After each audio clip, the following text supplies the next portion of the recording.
You guys, I'm super stoked. I got a laser sent to me from XTOOL. It's the S1 40 watt, and I am going to be giving you a review video today. And I'm so, let's just get into it.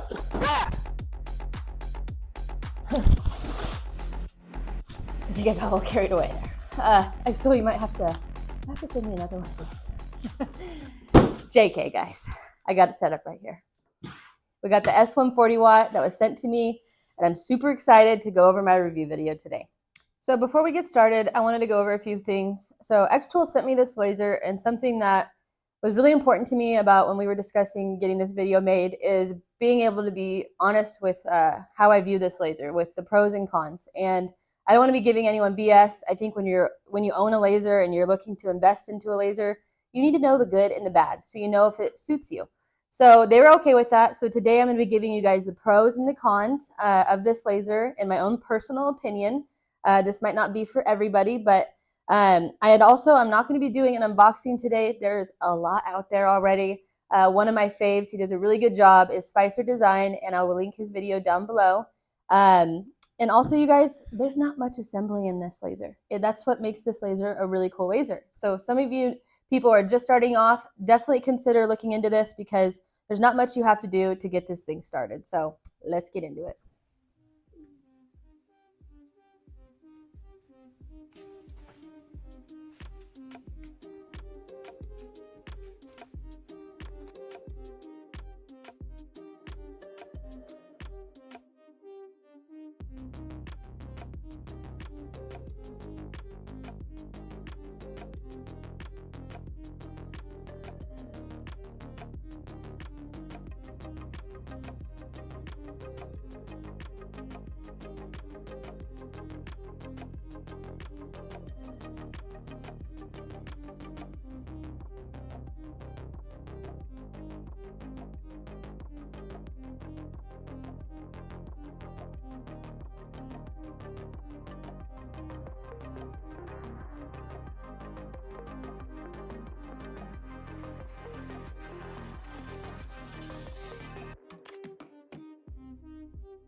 All right, now let's get this laser set up in Lightburn.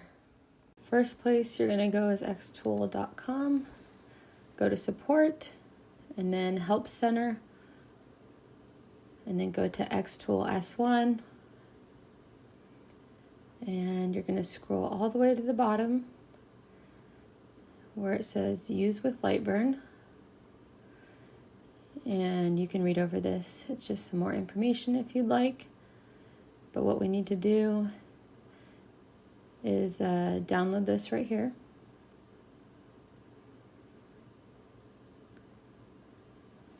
So now Lightburn's open. Let's click on devices. I've already downloaded it here, but we're still gonna just redo it for you.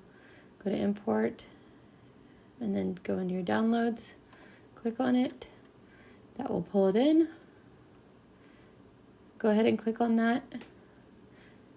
It will just be the regular Gerbil GRBL with USB.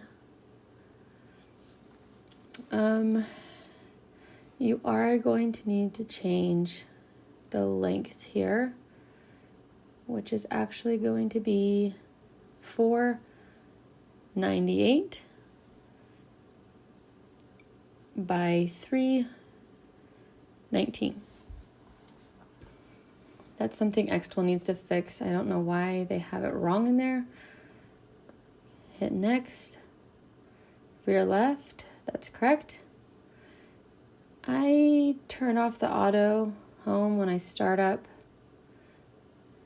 It kind of does it when you turn the machine on itself, so it's fine. And so now you're finished. Hit OK. Now drop down your XTOOL over here. It should say ready if it's on. Next thing you want to do is go to Settings, enable the Z-axis, and do relative Z moves only, and also enable the pointer offset. I'll go over that in a minute and how to set the distance on that. And I like to enable the job checklist. What that does, it just gives you a little reminder before you start the laser, before it runs, to make sure you don't forget anything. I usually put things like check focus and check my settings. Whatever you want to put in there. Whatever you think you're forgetting, put it in there. That way, every time you hit start, it will pop up and remind you. So everything looks good to go. Now let's get into doing the pointer offset. So how to set your pointer offset. First thing you want to check is make sure absolute coordinates is selected. Now you're going to come over, you're going to draw a line. You're going to click, hold shift, click again, and then right click. So holding shift will make it to where the line will stay straight. And then frame.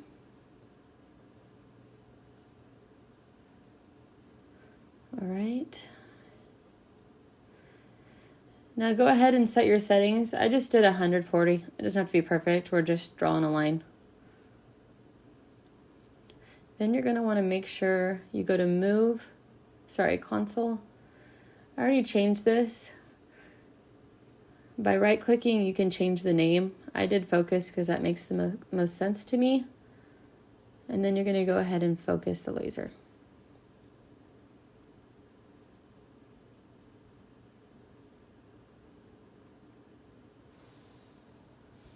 Now that the laser's focused, we're going to go ahead and start.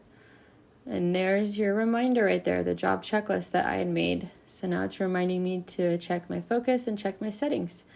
And you can add whatever you want, honestly. So now we're going to hit yes. There's the line. You zoom in a little bit. Now you can see the line that I drew. Now what you're going to want to do is go to move. Actually, no, let's frame it real quick one more time. And we're going to notice how far off the frame is from the line. Now I know my number is 26.25, but I'm just going to make it a little different just so you could see. Let's just do 20 and then go up one. As you can see, it's not lining up. So go back down. Now you're recentered. Now let's put the number that I know that's going to work, which is 26.25. And now go up again. It might be kind of hard to see, but it's perfectly lined up. So you know that's the number that you're going to want. So go back to settings. Now you're going to do your Y offset as 26.25. Hit OK. Now you're going to go back to frame.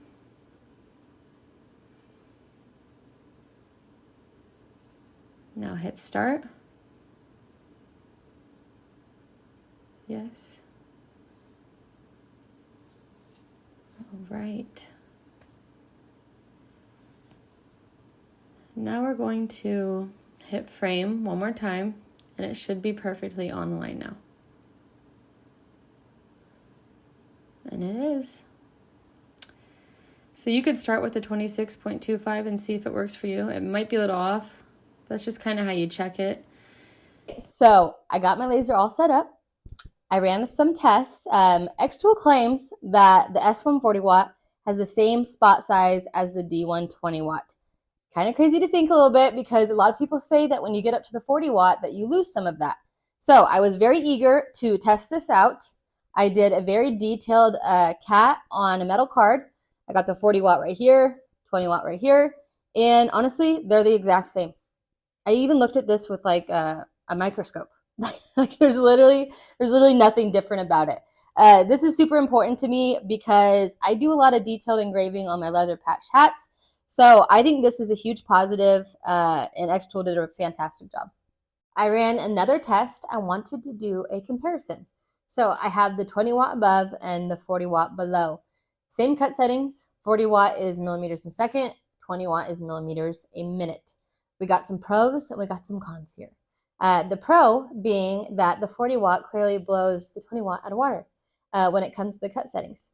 I feel like this is something that a lot of people are most excited about whenever they upgrade from the 20 watt to the 40 watt.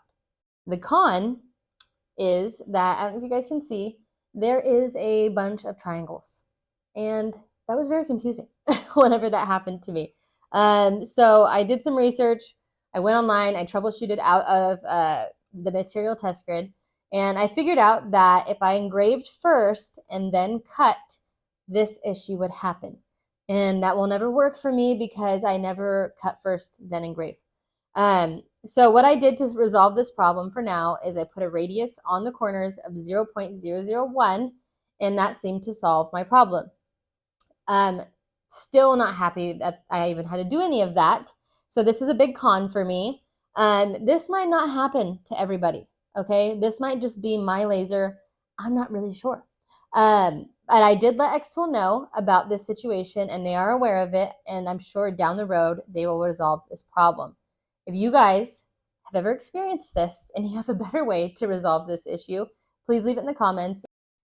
Okay, this is a little off topic, but this is important to me, okay? So I was out here working in the garage, and I was troubleshooting, trying to figure out the whole triangle thing on my material test grid, and my daughter comes out in the garage, and you know what she says to me? She tells me, Mom, you're not going to get any subscribers from this tiny little square. And I was like, oh, heck no, first off. Second off, I need to prove her wrong. So if one of you guys, anyone, it could be one person, one of you guys could subscribe because of this tiny little square, I'm going to be thrilled. Just put in the comments something to do with this square so I know that's why you subscribed, and help me prove my daughter wrong. Back here is our exhaust system setup. This thing works amazing. Very, very well, I must say. Not quite sure if you guys had to add any extensions, how well it would perform after that. But with what they have here, it does work really good. Some personal preferences of mine that I have would be, I wish that the setup was off to the side and not straight off the back. That's just a lot of wall space that I wish the laser could come closer to the wall. So something that I found to kind of solve that problem to an extent is I found an elbow that a guy makes on Etsy, and I will link him down below for you guys if you're interested in checking it out. So I'm going to be getting the elbow, and it's going to give me a little bit more space to push the laser closer to the wall. All right, now I'm going to go over and discuss some things about the air assist that XTOOL provided me for the S1 40 watt. So this thing is awesome. One of the reasons being, it is quieter than the machine itself, and that's a huge plus in my book. The air assist I have for my D120 watt is quite loud. I can't even have my kid nap in the room next to me sometimes because it wakes him up. So that is awesome. It's very quiet. Another thing, so for me, I run my air at a low when I engrave and a high when I cut. And I've always thought to myself, you know what? That would be really great if someone could come up with a way that it would automatically turn on and off and automatically switch from low to high. Oh, wow, wouldn't that be great? And guess what XTOOL did? They provided that. So in XCS, they have the auto switch to go on and off, and also you can set it up to where it can automatically go from low to high. So that is amazing. The only downer, unfortunately, is that in Lightburn, it only has the auto on and off. I haven't figured out yet if they provide the auto low to high air, so that's kind of sucks for me because I do all my work on Lightburn, but I'll take what I can get. I'll use the auto on and off, but hopefully down the road, they will provide it to be able to kick on with low and high air as well. XTOOL claims that you can cut 18 millimeter wood in just one pass. So I had to give it a go, and I did fail. They probably used a certain type of wood. I'm not really sure. I used pine and some scrap wood, and all I had were flare-ups. So I honestly don't even think I'd want to cut 18 millimeter wood in one pass because usually you're just going to end up with a really charred finish around the edges. So it's not really my jam. So an alternative option that you could try is the plunge cut feature, which is really cool. So what it is every time it goes around in another pass, it just continues to plunge down deeper and deeper. And what it does is it gives you a clean finish at the end of your cuts. All right, let's see the plunge cutting feature in action. So you're going to want to go over to the left and select circle. I'm going to be cutting out a pine. So now you're going to hold shift and drag, and that will make a perfect circle. Now go to frame. All right, that should work. Now go to console and focus.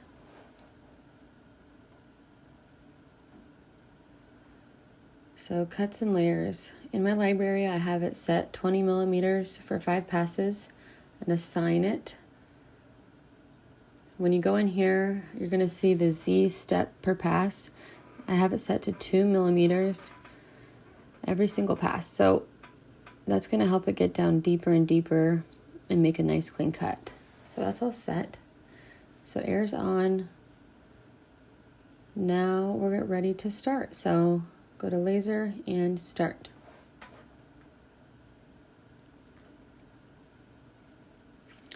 You'll be able to see the laser head go down each pass.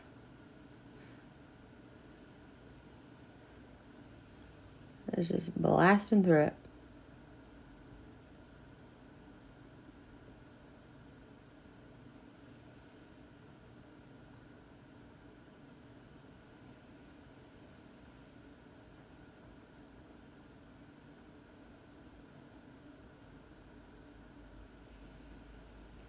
Those aren't necessarily the best settings. It's just something I found that works right now. I'll probably keep messing with it.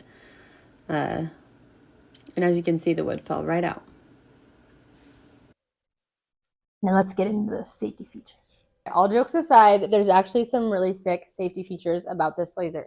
So over here, you can see there is a red button. If you're in a frantic, you're freaking out, something's going wrong, just hit the red button and everything will shut off. On the back side, there is a USB key. You just take it out and no one has access to running your laser. On the front right here, you see this green film lid. You are able to see your laser as it's running. You can see the whole laser bed. It's really nice. I still don't recommend you guys gawking at your laser. Might just be my opinion, but I feel like over time, no matter what, it's not good for your eyeballs. So look at it, check it out. Don't stare at it. On the inside, let's open her up. On the inside, there's not one, but there's 5 fire sensors. Okay, that's a lot. You should feel really safe with that, honestly. I have to be honest with you guys. So my first laser, I had an atom stack. It was a 10 watt. Nobody come after me for this, okay? I was a newbie, and hopefully a lot of you can learn from my mistakes. I left that laser unattended in my garage, right over there, and the laser head was not tightened down all the way, and it had dropped down, and it was just blasting away in one spot, and it caught fire. Luckily, my garage did not catch on fire. Thank you, God. But yeah, super dangerous. I learned my lesson. So knowing that this has 5 fire sensors is a huge plus in my book, okay? I don't have to worry about fires at all. So another thing is that whenever you close it, there is no gaps anywhere. You cannot see that laser beam at all when it's running. So I know a lot of people might have containments. There might be little cracks. Your kids might still be able to see in it. This one is fully enclosed. You can't see that laser beam at all. Another thing is the lid safety here, okay? This is appealing to children. They want to know what's going on inside the box.